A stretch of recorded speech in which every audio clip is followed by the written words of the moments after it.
স্বাগত নিউজ 24 দেশ সংবাদে আপনাদের সঙ্গে আছি আমি সজল দাস। বিয়ের প্রলোভন দেখিয়ে 2 বছর ধরে শারীরিক সম্পর্ক করার অভিযোগে হেফাজত নেতা মামুনুল হকের বিরুদ্ধে মামলা করেছেন তার কথিত দ্বিতীয় স্ত্রী জান্নাত আরা ঝর্ণা। শুক্রবার দুপুরে নারায়ণগঞ্জের সোনারগাঁও থানায় নিজে হাজির হয়ে তিনি মামলাটি দায়ের করেন। পরে ভিক্টোরিয়া হাসপাতালে তার শারীরিক পরীক্ষা করানো হয়। নারায়ণগঞ্জ থানার অতিরিক্ত এসপি আমির খসরু জানান, এজাহারটি আমলে নিয়েছেন তারা, আইন অনুযায়ী ব্যবস্থা নেওয়া হবে। বিস্তারিত প্রতিবেদনে। চলতি মাসের 3 তারিখে সোনারগাঁয়ের রয়্যাল রিসোর্টে ঝর্ণা নামের এক নারী সহ স্থানীয়দের হাতে ধরা পড়েন হেফাজতে ইসলামের তৎকালীন কমিটির যুগ্ম মহাসচিব এবং ঢাকা মহানগরের সাধারণ সম্পাদক মামুনুল হক। এ সময় তিনি ঝর্ণাকে তার দ্বিতীয় স্ত্রী হিসেবে দাবি করেন।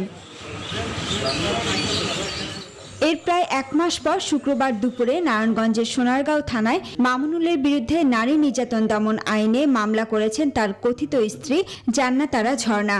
মামলার এজাহারে ঝর্ণা উল্লেখ করেছেন, বিয়ের প্রলোভন ও অসহায়ত্বের সুযোগ নিয়ে মামুনুল হক তার সঙ্গে সম্পর্ক করেছেন, কিন্তু বিয়ের কথা বললে মামুনুল নানা অজুহাতে করব বলে সময়ক্ষেপণ করতেন। ঘোরাঘুরির কথা বলে মামুনুল বিভিন্ন হোটেল রিসোর্টে তাকে নিয়ে যান বলেও অভিযোগ করেন ঝর্ণা। আমার সরলতার সুযোগ নিয়ে আমার সাথে অন্যায় করেছে, প্রতারণা করেছে। আমি এটা রাষ্ট্রের কাছে বিচার চাই। পরে নারায়ণগঞ্জের ভিক্টোরিয়া হাসপাতালে শারীরিক পরীক্ষা করেন চিকিৎসকেরা। নারায়ণগঞ্জ পুলিশের অতিরিক্ত পুলিশ সুপার আমির খসরু জানান, অভিযোগ আমলে নিয়ে তারা মামলা দায়ের করেছেন, আইন অনুযায়ী ব্যবস্থা নেওয়া হবে। সোনারগাঁ থানায় হাজির হয়ে একটি অভিযোগ দায়ের করেছেন। সেই অভিযোগের প্রেক্ষিতে একটি মামলা রুজু করা হয়েছে। নারী ও শিশু নির্যাতন দমন আইনের 9-1 ধারায় মামলা তদন্ত সাপেক্ষে পরবর্তী ব্যবস্থা, আইনগত ব্যবস্থা গ্রহণ করা হবে। তার মেডিকেল পরীক্ষা করার জন্য এখানে হাসপাতালে নিয়ে আসা হয়েছে। Desk report, news 24। পানি বিশুদ্ধকরণ প্ল্যান্ট অকেজো হওয়ায় রংপুর মেডিকেল কলেজ হাসপাতালে কিডনি ডায়ালাইসিস 3 সপ্তাহ ধরে বন্ধ রয়েছে। এই অবস্থায় ডায়ালাইসিস করতে পারছেন না শত শত রোগী। এতে দুর্ভোগ বেড়েছে রোগী ও স্বজনদের। রেজাল করিম মানিকের তথ্য চিত্রে ডেস্ক রিপোর্ট। এ চিত্র রংপুর মেডিকেল কলেজ হাসপাতালের কিডনি ডায়ালাইসিস বিভাগের। সব বেড রোগী শূন্য। সাধারণত এখানে 40 থেকে 50 জন কিডনি রোগী ও তাদের স্বজনদের উপস্থিতি থাকত। 2টি পানি বিশুদ্ধকরণ প্লান্ট নষ্ট হওয়ায় গেল 3 সপ্তাহ ধরে কিডনি রোগীদের ডায়ালাইসিস বিভাগটি বন্ধ রয়েছে। তাই এখানে এখন শুনশান নীরবতা। স্বজনরা জানান, একজন রোগীর সপ্তাহে 2 দিন করে ডায়ালাইসিস হয়। এখানে ডায়ালাইসিস বন্ধ থাকায় নিয়মিত রোগীগুলো বিপাকে পড়ছেন। এই অবস্থায় বেসরকারি হাসপাতালে অনেক বেশি টাকায় ডায়ালাইসিস করাতেও বাধ্য হচ্ছেন অনেকে। 1 মাস থেকে এটা বন্ধ হয়ে আছে, আমাদের অনেক অবস্থা খারাপ। এই যে পেটে পানি চলে আসছে, ঠ্যাঙ্গে পানি আসছে, মুখে পানি আসছে, আমরা এখন কিভাবে চলবো? বাহিরে আমি 2-3টা ডায়ালাইসিস করছি, কিন্তু এত টাকা যে আমার বাবার পক্ষে সেটা দেওয়া সম্ভব হচ্ছে না। রোগী পাচ্ছেন আমাদের পক্ষে খুব কষ্টকর হয়ে গেছে। সংশ্লিষ্টরা জানান, যন্ত্রগুলো ঠিক করার জন্য এরই মধ্যে উদ্যোগ নেওয়া হয়েছে। আমরা এটা মেরামতের জন্য ন্যাশনাল ইলেকট্রোমেডিক্যাল ওয়ার্কশপকে আমরা চিঠি দিয়েছি। ঢাকা থেকে প্রকৌশলীরা এসে যে একদম রাতারাতি করে দিবে তাও তো সম্ভব না। তারপরে আমাদের চেষ্টা অব্যাহত আছে। গেল 2010 সালে রংপুর মেডিকেল কলেজ হাসপাতালে কিডনি রোগীদের রোগ নির্ণয়ে ডায়ালাইসিস যন্ত্রগুলি নেফ্রোলজি বিভাগে স্থাপন করা হয়। Desk report, news 24। খুলনার আন্ডারগ্রাউন্ড বিদ্যুৎ সরবরাহ লাইন নিয়ে দেখা দিয়েছে অনিশ্চয়তা। সড়ক ও জনপথ বিভাগ সহ সংশ্লিষ্ট উন্নয়ন প্রতিষ্ঠানের সঙ্গে সমন্বয় না হওয়ায় এই অনিশ্চয়তা দেখা দিয়েছে। নাগরিক নেতারা বলছেন, আন্ডারগ্রাউন্ড বিদ্যুতের বিষয়ে এখনই সিদ্ধান্ত না নিলে সড়ক নির্মাণের পর আবারও রাস্তা খুঁড়তে হবে, এতে ভোগান্তি বাড়বে। শামসুজ্জামান শাহিনের তথ্যচিত্রে প্রতিবেদন। খুলনার দক্ষিণ পশ্চিম প্রান্তের প্রবেশদ্বার 0 পয়েন্ট ময়লাপোতা শেরে বাংলা সড়কটিতে আন্ডারগ্রাউন্ড বিদ্যুৎ লাইন করার উদ্যোগ নিয়েছে ওজোপাটিকো। এতে ব্যয় হবে 200 কোটি টাকা। এটার প্রাথমিক যে কি কাজ হতে পারে এবং এটার এস্টিমেট কি হতে পারে সেটার ব্যাপারে আমরা ধারণা নিয়েছি এবং আমরা আশা করছি যে এটা আমরা খুব দ্রুতই এই কাজে আমরা হাত দেব এবং এটা সম্পন্ন করব। দ্রুত বাস্তবায়নের কথা থাকলেও বিদ্যুতের লাইন বসানোর কাজ এরই মধ্যে ঝিমিয়ে পড়ে। গত 19 এপ্রিল নগরীর তৈমুম সেন্টারের সামনে বিদ্যুতের খুঁটিতে আগুন লাগলে আন্ডারগ্রাউন্ড বিদ্যুৎ লাইনের বিষয়টি আবারও আলোচনায় আসে। এদিকে সড়কের ধারণ ক্ষমতা বাড়াতে 100 কোটি টাকা ব্যয়ে 4 লেন প্রশস্তকরণ কাজ শুরু করেছে সড়ক ও জনপথ বিভাগ।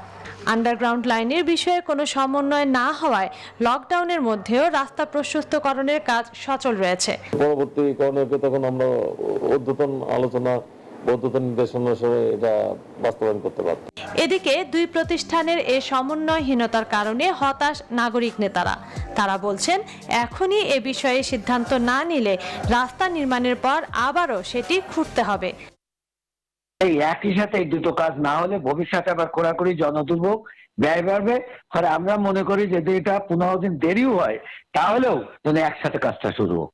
তবে আন্ডারগ্রাউন্ড বিদ্যুতের বিষয়ে দুই প্রতিষ্ঠানের সাথে কথা হয়েছে বলে জানিয়েছেন সিটি মেয়র।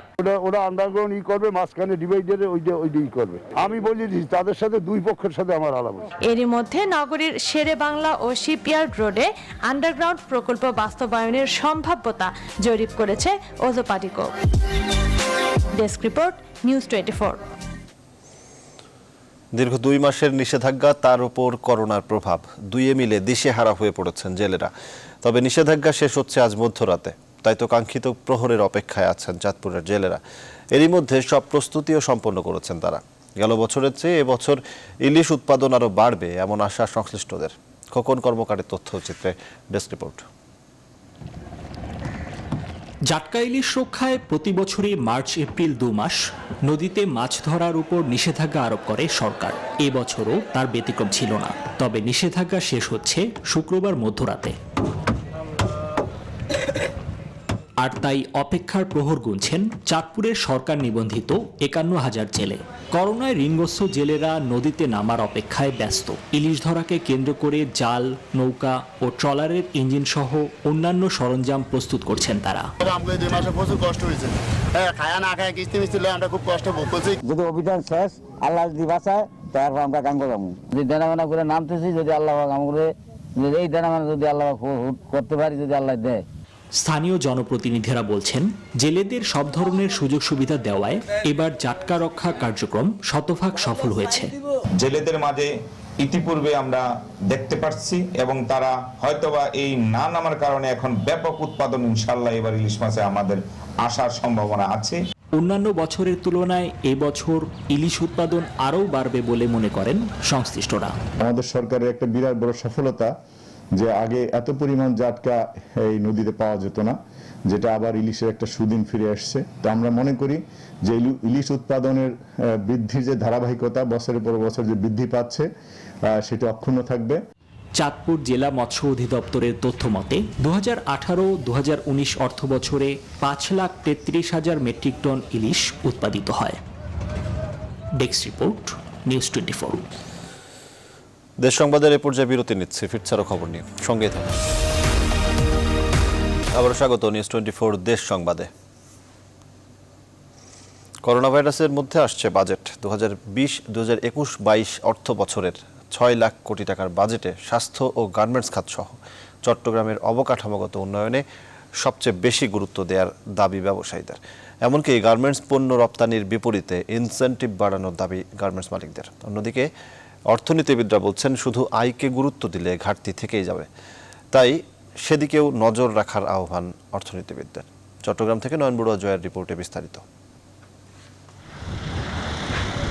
করোনা ভাইরাসের এই বিপজ্জনক পরিস্থিতিতে জুন মাসেই ঘোষণা হতে যাচ্ছে 2021-22 অর্থ বছরের বাজেট। তবে স্বাস্থ্য ব্যবস্থাপনার পাশাপাশি আলোচনায় এখন নতুন বাজেটে চাওয়া পাওয়ার হিসেব নিকেশ। চট্টগ্রাম চেম্বার সভাপতি বলছেন, করোনার এই মহামারীর মধ্যে সবচেয়ে বেশি গুরুত্ব দিতে হবে স্বাস্থ্য খাতকে। একই সাথে চট্টগ্রামের অবকাঠামোগত উন্নয়নেও থাকতে হবে বিশেষ গুরুত্ব। শিক্ষা খাতকেও দিতে হবে সর্বোচ্চ গুরুত্ব। যেহেতু হাই ডেন্সিটি পিপলের দেশ বাংলাদেশ, এখানে স্বাস্থ্য সেবার আগে যে অবস্থা ছিল তার চাইতে এখন মানুষ স্বাস্থ্য সেবার জন্য উদ্গ্রীব। এখানে সবচেয়ে বেশি বাজেট এখন অ্যালোকেশন করতে হবে। এদিকে পোশাক শিল্প খাতকে আরো বেশি গুরুত্ব দেওয়ার দাবি গার্মেন্টস ব্যবসায়ীদের। $5 to $10 মিলিয়ন এক্সপোর্টের যে ফ্যাক্টরিজগুলো আছে তারা কিন্তু অনেক বেশি স্ট্রাগল করছে। তো এই ফ্যাক্টরিগুলোকে আমার মনে হয় যে ক্ষুদ্র এবং মাঝারি শিল্পের ক্যাটাগরিতে আমাদের নিয়ে আসা দরকার।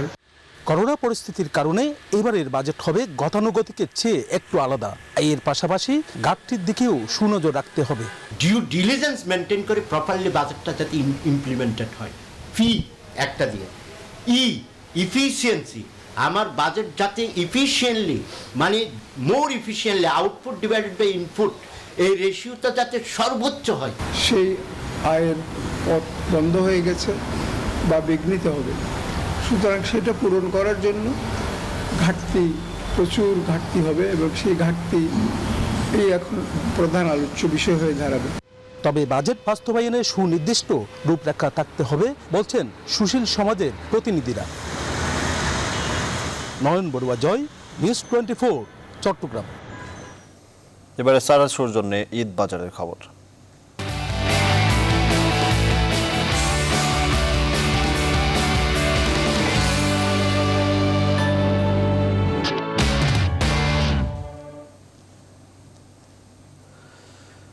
ঈদ বাজারের খবর জানাতে চট্টগ্রাম থেকে যুক্ত হচ্ছেন সহকর্মী নয়ন বড়ুয়া জয়। জয়, করোনার মধ্যে কি অবস্থা দেখছেন ঈদের কেনাকাটা?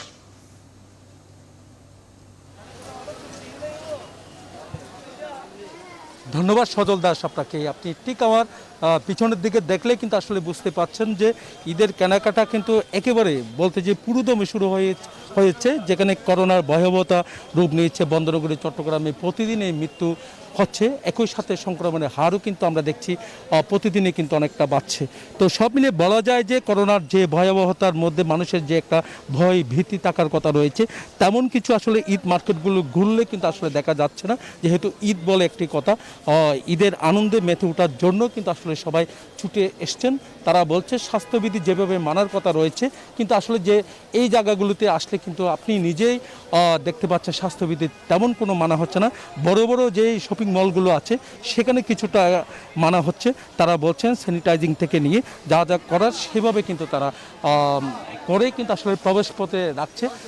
তারা বলছে সেখানে কিন্তু আসলে যারা ক্রেতা তারা কিন্তু আসলে তাদের সচেতনতার কিছুটা দরকার রয়েছে।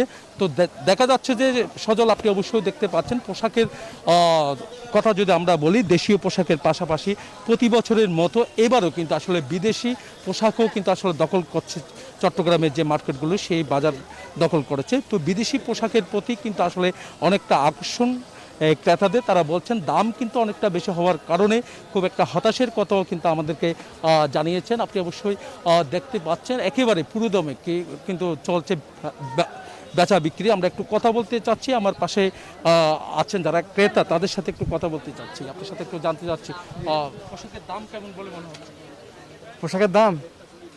পোশাকের দাম তুলনামূলক তো ঠিক আছে, বেশি বলতেছে না দাম তো বেশি চাচ্ছে না। পোশাক তো নতুন করে কোনো পোশাক আসে নাই, পুরানো পোশাকের সবগুলো চালাচ্ছে এরা, নতুন পোশাকের আসে না সব দোকানে, আগেরগুলাই দিচ্ছে। আমরা আরও কয়েকজনের সাথে একটু কথা বলতে চাচ্ছি, এখানে যারা আছেন আপনার সাথে একটু জানতে চাচ্ছি, আর আপনাদের পছন্দের পোশাক কি পাচ্ছেন? পছন্দের পোশাক পাওয়া যাচ্ছে না। দাম কেমন? দাম আগের সাথে অনেক বেশি। একজন বিক্রেতার সাথে একটু কথা বলতে চাচ্ছি, আপনার সাথে একটু কথা বলতে চাচ্ছি। পোশাকের দাম কিন্তু অনেকটা বেশি, এমন অভিযোগ আছে বিদেশি পোশাকও কিন্তু বাজার সয়লাভ হয়েছে, কিন্তু আসলে কেন দাম বেশি বলে মনে করছেন? না আসলে তো দাম বেশিটা আমার তো মনে হচ্ছে না দাম বেশি। আমরা তো আগের চেয়ে এখন রেট আরও কম মনে করতেছি, যেহেতু আমরা মনে করেন মাল পাচ্ছি যেভাবে মাল আসতেছে, বুঝছেন, মোটামুটি খারাপ না মাল আছে, কথা বুঝছেন, বাজার খারাপ না মাল আসতেছে, কিন্তু দামও মোটামুটি যেটা আমরা রিজনেবল রেট সেটাই নিচ্ছি, কথা বুঝছেন। বিক্রি মোটামুটি মানে ওইরকম না, ওইরকম অ্যাভেলেবেল কোনো বিক্রি নেই, অনেক কম। আগের চেয়ে আমার মনে করেন 4 গুণ থেকে 1 গুণ বিক্রি হচ্ছে, মানে 50% বিক্রি হচ্ছে না, 25% বিক্রি হচ্ছে, কথা বলছেন। ধন্যবাদ আপনাকে সজল। আপনি অবশ্যই বুঝতে পেরেছেন এখানে যারা বিক্রেতা তারা বলছেন কিন্তু আসলে তারা কয়েকদিন আগে কিন্তু আসলে তেমন কোনো বিক্রি ছিল না, এখন কিছুটা বাড়ছে বলে তারা মনে করছেন। তো ঈদ আরও কিছুদিন বাকি আছে, এর মধ্যে তাদের যে লক্ষ্যমাত্রা ছিল সেই লক্ষ্যমাত্রায় তারা পৌঁছতে পারবে বলে তারা আশা করছেন। এই ছিল আমার এখানকার সর্বশেষ। ফিরে যাচ্ছি স্টুডিওতে সজল দাসের কাছে। জয়, আপনাকে অসংখ্য ধন্যবাদ। সহকর্মী নয়ন বড়ুয়া চট্টগ্রাম থেকে জানাচ্ছিলেন ঈদ কেনাকাটার খবর। চট্টগ্রামের বহির্নগরে ইঞ্জিন বিকল হয়ে ডুবে গেছে একটি বাল্কহেড, এটির নাম এমভি পিঙ্কি। ইঞ্জিন বিকল হয়ে ভাসতে থাকার সময় পানির তোরে এটি ডুবে যায়। বাল্কহেড থেকে 5 জন ক্রুকে জীবিত উদ্ধার করেছে বাংলাদেশ কোস্টগার্ড।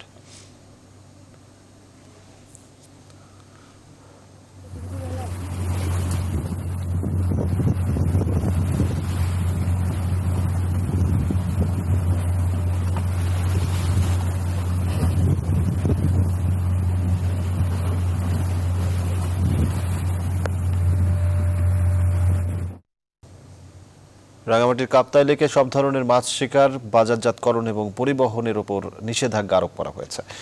লেকে মাছের প্রাকৃতিক প্রজনন নিশ্চিত করতে প্রতি বছর মে মাসের শুরুর দিন থেকে এই নিষেধাজ্ঞা জারি হয়। সংশ্লিষ্টরা জানান, কাপ্তাই লেকের কার্প প্রজাতির মা মাছের প্রাকৃতিক প্রজননের সময় এখন, তাই আজ মধ্যরাত থেকে পরবর্তী 3 মাস মাছ ধরা বন্ধ থাকবে। একই সাথে বন্ধকালীন সময় কাপ্তাই হ্রদে 50 মেট্রিক টন কার্প জাতীয় মাছের পোনা অবমুক্ত করা হবে। আবার এসব মাছের প্রজনন বৃদ্ধি রক্ষায় ভ্রাম্যমাণ আদালতও পরিচালনা করা হবে।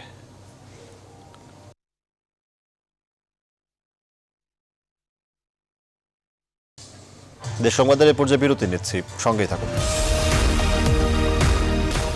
আবারও স্বাগত নিউজ 24 দেশ সংবাদে। চাঁপাইনবাবগঞ্জের ভোলাহাটে গোয়েন্দা পুলিশের অভিযানে আটকের পর সানাউল হক বিশ্বাস নামে এক ব্যক্তির মৃত্যু হয়েছে। তার পরিবারের পক্ষ থেকে অভিযোগ করা হয়েছে, পুলিশের অমানবিক নির্যাতনেই মারা গেছে সানাউল। যদিও পুলিশ অভিযোগ অস্বীকার করে বলছে হৃদরোগে আক্রান্ত হয়ে মারা গেছেন তিনি। সানাউল হক বিশ্বাস ভোলাহাট উপজেলার চানশিকারি গ্রামের মৃত মুর্শেদ বিশ্বাসের ছেলে। সানাউলের ভাই মাসুদ রানা বিশ্বাস অভিযোগ করেন, বৃহস্পতিবার রাত 9টার দিকে সানাউল বাড়ি থেকে পার্শ্ববর্তী একটি দোকানে যাচ্ছিলেন। এ সময় গোয়েন্দা পুলিশের একটি দল তাকে আটক করে। আটকের পর তাকে ব্যাপক নির্যাতন করা হয়।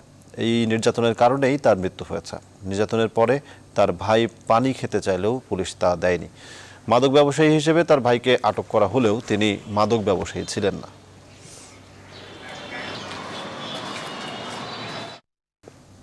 রংপুর ঢাকা মহাসড়কের মিঠাপুকুর বন্দরে একটি পেঁয়াজ বোঝাই ট্রাক উল্টে নিহত হয়েছেন 3 জন, আহত হয়েছে আরও 11 জন। পুলিশ জানায়, বৃহস্পতিবার রাত 12:30টার দিকে এই দুর্ঘটনা ঘটে। বগুড়া থেকে রংপুরগামী পেঁয়াজ বোঝাই একটি ট্রাক মিঠাপুকুর বন্দরের নির্মাণাধীন কাঁচা রাস্তায় পড়ে যায়। পরে সেটি পাকা রাস্তায় তুলতে গেলে তা উল্টে যায়। এ সময় ট্রাকের নিচে চাপা পড়ে ঘটনাস্থলেই একজনের মৃত্যু হয়, আহত হয় 12 জন। আহতদের উদ্ধার করে রাতেই রংপুর মেডিকেল কলেজ হাসপাতালে ভর্তি করা হয়। পরে সেখানে মারা যান আরও 2 জন।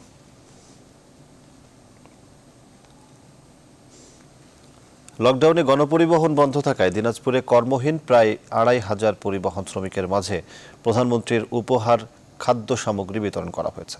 সকালে মহারাজা স্কুল মাঠে স্বাস্থ্যবিধি মেনে পরিবহন শ্রমিকদের মাঝে চাল, ডাল সহ অন্যান্য খাদ্য সহায়তা তুলে দেন জাতীয় সংসদের হুইপ ইকবালুর রহিম।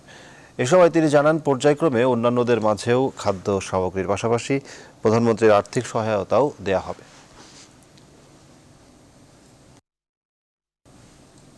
সংস্কারের অভাবে পিরোজপুরের স্বরূপকাঠি উপজেলার সড়কগুলোর বেহাল দশা। স্থানীয়দের অভিযোগ, রাস্তার পিচ ও খোয়া উঠে বিভিন্ন স্থানে সৃষ্টি হয়েছে বড় বড় গর্ত। চলাচলের অনুপযোগী এই সড়কে প্রতিনিয়ত ঝুঁকি নিয়েই চলছে যানবাহন, প্রায়ই ঘটছে দুর্ঘটনাও। এই অবস্থায় দুর্ভোগের শিকার লাখো মানুষ। অবশ্য দ্রুতই সড়ক সংস্কারে আশ্বাস দিয়েছেন সংশ্লিষ্টরা। ইমন চৌধুরীর তথ্যচিত্রে ডেস্ক রিপোর্ট। স্বরূপকাঠি শহর থেকে বলদিয়া ইউনিয়ন হয়ে নাজিরপুর উপজেলা সড়ক 15 কিলোমিটার। আবার স্বরূপকাঠি থেকে পিরোজপুরের কলাখালী খেয়াঘাট পর্যন্ত রয়েছে প্রায় 20 কিলোমিটার সড়ক। এই 35 কিলোমিটার রাস্তার বেশিরভাগই খানাখন্দে ভরা। স্থানীয়দের অভিযোগ, দীর্ঘদিন সংস্কার না করায় এসব রাস্তার বিভিন্ন স্থানে পিচ ও খোয়া উঠে সৃষ্টি হয়েছে বড় বড় গর্তের। ভাঙাচোরা সড়কের কারণে 30 মিনিটের পথ পাড়ি দিতে সময় লাগছে 1 ঘন্টা।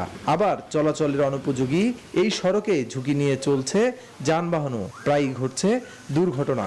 কেউ রাস্তার কোনো উদ্যোগ নিতে আসে না, মানে কাজবাজ হইতে আসে না। এই রাস্তায় অনেকদিন পর্যন্ত এরকমই চলতে আছে আর কি। বর্ষাকাল আইলে গাড়ি উল্টে দিয়ে খালে পড়ে যায়, অনেক লোক অ্যাক্সিডেন্ট হয়। আমরা এটাই আশা করি যাতে রাস্তাটা চলাচল করতে পারে, মানুষের খুবই দুর্ভোগ। সংশ্লিষ্টরা বলছেন, দ্রুতই সড়কগুলো সংস্কারের উদ্যোগ নেওয়া হবে। ভাঙ্গাচুরা অবস্থা আছে, এটা সংস্কার করা দরকার। আমরা এটা এই অর্থ বছরে, আমরা আগামী অর্থ বছরে আমরা এই রাস্তাটিতে সরজমিনে পরিদর্শন করে আমরা সংস্কারের ব্যবস্থা নেব। জনদুর্ভোগ কমাতে স্বরূপকাঠি উপজেলার সড়কগুলো মেরামতের সব ধরনের পদক্ষেপ নেবে প্রশাসন, এমন প্রত্যাশা ভুক্তভোগীদের। Desk report, news 24। দেশ সংবাদে আবার বিরতি নিচ্ছে, সঙ্গেই থাকুন। আবার স্বাগত দেশ সংবাদে। এবারে কৃষি সংবাদ।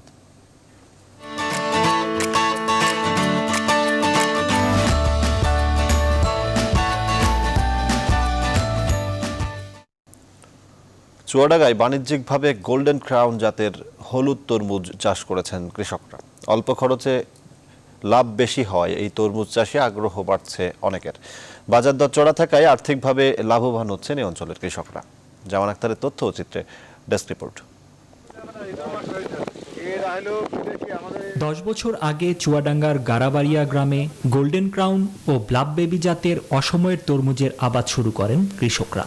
ধীরে ধীরে এ দুটি জাতি ছড়িয়ে পড়েছে এ জেলায়। তবে হলুদ রঙের তরমুজ বেশ সুস্বাদু। বাজারে চাহিদাও ভালো থাকায় এ জাতের তরমুজই বেশি চাষ করছেন কৃষকরা। কৃষকরা জানান এ তরমুজটি মালচিং পদ্ধতিতে চাষ করা হয়, এতে খরচ বেশ কম হয়। 1 বিঘা জমিতে তরমুজ চাষে খরচ হয় 40 থেকে 45 হাজার টাকা। দাম ভালো থাকলে বিঘা প্রতি 1 লাখ টাকা লাভ করা সম্ভব। চাষ কর্মী লাভজনক হওয়ার কারণে এই মানুষ এই গ্রামের প্রায় 300 ঘরের মধ্যে 250 ঘর এই তরমুজ চাষ এবছর করেছে। ভালো ফলন হয় থেকে 1,20,30 হাজার টাকা কি 1.5 লাখ টাকা বিক্রি হয়। এখানকার তরমুজের মান ভালো হওয়ায় রাজধানী সহ বিভিন্ন স্থানে কিনে নিয়ে যাচ্ছেন ব্যবসায়ীরা। এই তরমুজটা অন্যান্য তরমুজ থেকে খুব সুস্বাদু, খাইতে খুব ভালো এবং আমি অনেকদিন যাবত ক্রয় করি। কৃষি বিভাগ বলছে চুয়াডাঙ্গা জেলাতে এবছর প্রায় 350 হেক্টর জমিতে তরমুজের আবাদ হয়েছে। এর মধ্যে গোল্ডেন ক্রাউনই বেশি। গোল্ডেন ক্রাউন যেটা হলুদ তরমুজ, এটা খুবই দেখতে আকর্ষণীয়, ভিতরে লাল রং। এটার চাষ আস্তে আস্তে বৃদ্ধি পাচ্ছে এবং এবার দামটা খুব ভালো, রমজানের দামটা খুব ভালো পাচ্ছে। চলতি মৌসুমে চুয়াডাঙ্গায় 7,000 মেট্রিক টন হলুদ তরমুজ উৎপাদন হবে বলে আশা করছেন সংশ্লিষ্টরা। Desk report, news 24। মহামারী করোনার এই সময়ে কৃষকের ধান কেটে দিতে নওগাঁয় শতাধিক কমিটি গঠন করেছে যুবলীগ। এই কমিটির সদস্যরা প্রতিদিন কৃষকের ধান কেটে মাড়াই করে ঘরে তুলে দিচ্ছেন। কৃষকরা ফোন করলে তাদের সহায়তায় হাত বাড়িয়ে দেওয়া হচ্ছে। আর এই কার্যক্রমে উপকৃত হচ্ছেন প্রান্তিক কৃষকরা। এদিকে মেহেরপুরে গভীপুর গ্রামে কৃষক শওকত আলীর 2 বিঘা জমির পাকা ধান কেটে দিয়েছেন জেলা যুবলীগের নেতাকর্মীরা।